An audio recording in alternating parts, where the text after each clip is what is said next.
Now we're hoping for your 2 cents on Joe Flacco, aforementioned Joe Flacco. We just talked Yep, about him last year with was it last year with the Colts? it was. Yep.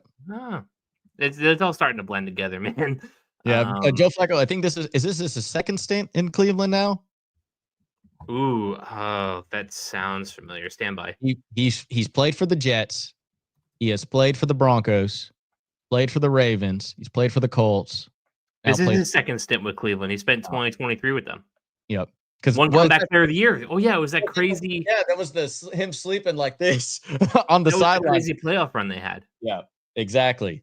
Now, here's the thing. God bless Joe Flacco. That out of him and Matt Ryan, that he's the one that's still standing between the two of them in the NFL. This Cleveland Browns team, like the thing is, like at the quarterback situation, right? Like it's him, Dylan Gabriel, Shador. Is it Shador Sanders? Yeah, Shador Sanders and Kenny Pickett.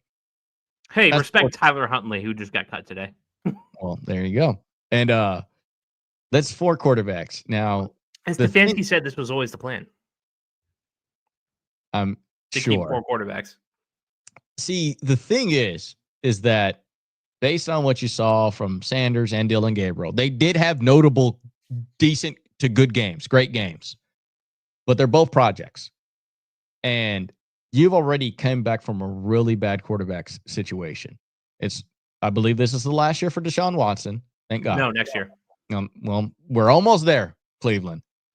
But I think that going into next year, like, if you're going to say Joe Flacco probably does give them the best chances to win, I would agree on that statement. But the thing is that how bad is your quarterback situation where Joe Flacco is your best chance to win?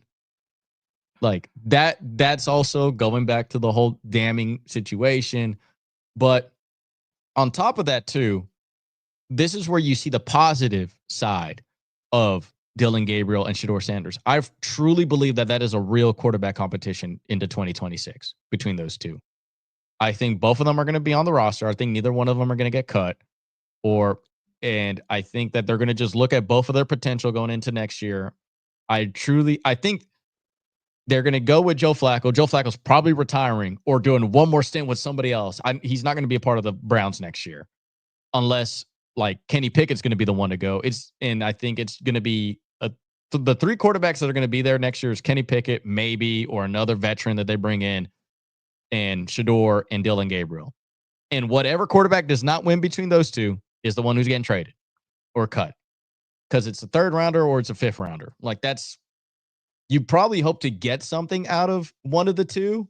The funny part is technically I would say like Sanders probably would be the one that you would get a little bit more. He fits a lot more NFL schemes than Dylan Gabriel does. So I think that's truly now the crazy scenario out of this is Cleveland ends up with the number 1 overall pick and a very, very talented quarterback class. Whether Arch Manning declares or not, this is a generational quarterback class as of right now, preseason wise. Mm-hmm. You have Cade Klubnik right there at number 1 overall, who's been without Arch Manning, like unanimous number 1 overall. If not he'd be the number 2 overall pick if Arch declares, or even give Arch a run for his money for number 1 overall, like that talented. And you got a 3rd rounder and a 5th rounder on your team, and then Cade Klubnik. What are you going to do? Yeah, you're gonna cut bait with the other 2. Exactly. So I think that is the crazy scenario that's going to end up happening. I mean, but at the end of the day, it's kind of like, how do you want to lose this year? You want to lose because Joe Flacco's at quarterback, or do you want to lose because there's a rookie at quarterback? Well, better look is Joe Flacco. Yeah, exactly. Kevin Stefanski is going to save his own ass by putting in Joe Flacco, because if he rolls out a rookie out there, the owner and GM are going to look at him as like, you really put your trust on a 5'11" left-handed guy, like, or you put your trust into Sanders, really? Like that's how you want to roll the dice this year in this division where significantly the rest of the teams got better or stayed the same, and Cleveland is still the worst team in that division by no additions or subtractions, really.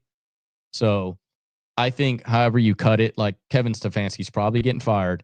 And next year, you're having the true quarterback competition, whether that's, and let's just say that they end up with a top 3 pick, like they kind of did this year, right? I think they were the number 2 overall pick in this year, and they traded away from Mason Graham because I think Travis Hunter went 2nd overall. So they had the 2nd overall pick this year.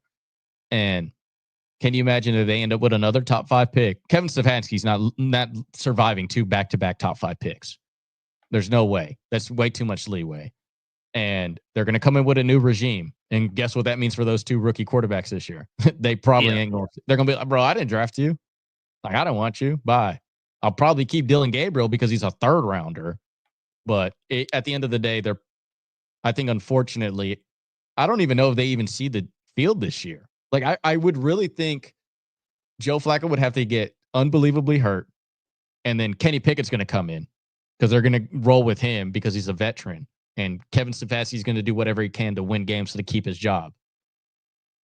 If Kevin Stefanski stays with the Browns, then it's a true quarterback competition next year with this squad. Mm-hmm.